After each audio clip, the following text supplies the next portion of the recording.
Those who have been in a coma, what was it like? 1. I was in medically induced coma for about a week. The coma itself is not much to talk about. There is just a gap in your memory, even from before it happened. I don't even remember the accident that brought me there in the first place.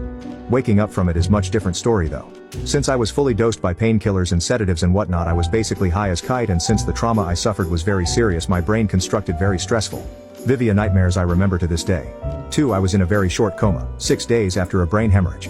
I recall nothing during the coma. I have a fuzzy understanding of my first week or two after waking up, having pieced it together by the stories I was told.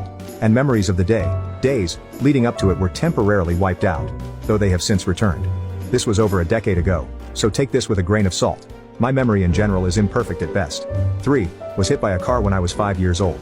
Ended up with toxic shock syndrome and went into a coma for 4 months. I just remember some very weird dreams, which I can still recall vividly 26 years later.